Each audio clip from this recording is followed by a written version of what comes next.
एक 16 साल के ब्रॉम्फिट्सर सोमवार इनकर मृत्यु हुए है।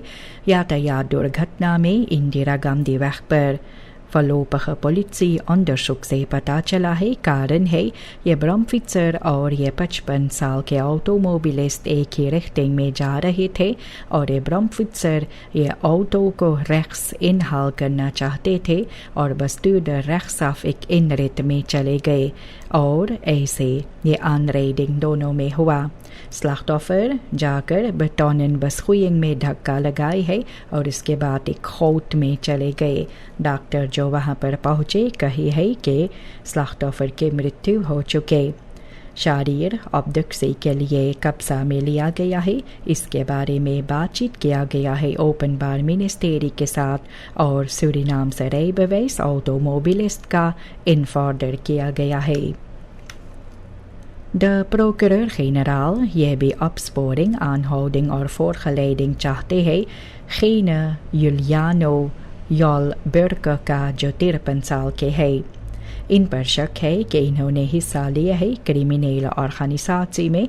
ओवर ट्रेडिंग इन्होंने किया है वेटवर्डोफन द मिडलैंड का और vuurwapen वेट का उल्लंघन किए। सिपाही का कहना है कि बुर्क vuurwapen gevaarlijk है और आखिरी में स्क्रैम वर्कर वेग देहात कमवेन में रहता था और वॉलीबॉल स्ट्राट पारामारिबो में। सिपाही हर एक को बुलावा देते हैं जिसको जानकारी है इनके बारे में, वे कहाँ पर रहते हैं, कहाँ पर है, तो आप इसके बारे में जुस्टिशियल इंटरवेंसी टीम को खबर दे सकते हैं या तो फिर अलार्म नंबर 115 के जरिए से। एक 58 साल के शिनेस मन सोमवार के शाम में इनको बेजान पाया गया है सेफंड पासी ब्राउन्सवेग सूरीनाम में। यह आदमी को काफ़ी समय से ernstige gezondheidsproblemen था, वे बीमार था और लोकल अंडरनेमर के जरिए से ऐसे कहा गया। इसके बारे में जब पता चला है तो सिपाही ब्राउन्सवेग का अंडरसुक शुरुआत किए है। ओपनबार मिनिस्ट्री हाल ही में फैसला लेंगे कि लाश को कब्जा में लिया जाएगा या क्या आगे होगा।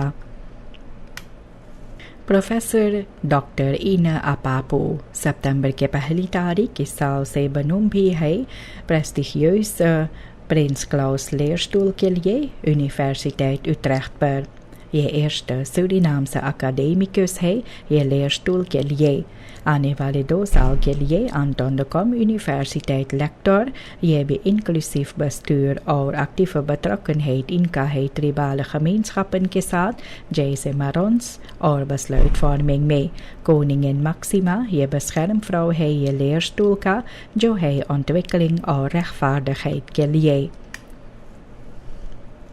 प्रेसिडेंट जेनिफर सिमोन्स कानून में बदलाव लाना चाहती है इसलिए ताकि जनता जिनको ये ज़मीन दिया जाता है डोमेन ग्राउंड ये ना खोवे, क्योंकि ग्राउंड बेस्chikkingen सिर्फ 40 साल के लिए दिया जाता है और इनके कहना अनुसार यह huidige regeling onvoldoende rechtszekerheid देते हैं, ख़ास तौर पर उन लोगों के लिए जो सालों से अपने घर बनाए हैं और इनमें खर्च किया है। और भी eigendoms overdrachten और आसान और कम समय के अंदर भी ये पूरा हो जाना चाहिए। प्रेसिडेंट उम्मीद रखते हैं voorgestelde wetswijzigingen ये हाल ही में de Nationale Assemblée में behandeld किया जाएगा ताकि grondeigenaren और उनके erfgenamen जो है इनका और बेहतर हिफाजत हो। असंतुष्ट है ख़ास तौर पर भी जो buitenlands leger सूरीनाम से बिnnenland में जो है इसके बारे में। डियानालिट खनीफेफ्र एम यॉर्डन इसके बारे में आवाज़ उठाए फेसबुक पर जब ट्रुपन जो है इनको देखा गया है सारा क्रेक के आसपास में। जनता ये भी तुरंत duidelijk चाहते हैं इसके बारे में, ऐसे यॉर्डन कहे। सरकार को वे सवाल जवाब के लिए पुकारती है और भी ये इंसिडेंट के बारे में hardnekkig signalen भी है कि सरकार achterland में ये निगरानी पूरा तौर पर रख नहीं पाते हैं। इसके बारे में ये जिक्र भी हुआ है। CARICOM मुल्क जो है ये stijende kosten levensonderhoud के लिए इसको aanpak करना चाहते हैं regionale handel, transport और voedsel productie को बढ़ाने से। बातचीत किया गया है सेंट लूसिया पर और प्रेसिडेंट जेनिफर सिमोन्स भी कहे है कि बेहतर verbindingen भी होना चाहिए lidstaten के अंदर जो ज़रूरी है। ऐसे भी काम हो रहा है एक और आसान सिस्टम के साथ goederenvervoer के लिए, gezamenlijke investeringen के लिए और बेहतर सर्टिफिसेरिंग प्रोडक्टन का कराने के लिए। और भी पार्टिकुलर इन्वेस्टेरिंगन भी होना चाहिए, लोकल प्रोडक्ट्स को बढ़ाना चाहिए ताकि कंज्यूमेंटन ग्राहक जो है इसका फ़ायदा उठाए, ये कम दाम में ये खरीद सके और रीजनल इकोनॉमी इससे और बेहतर बने।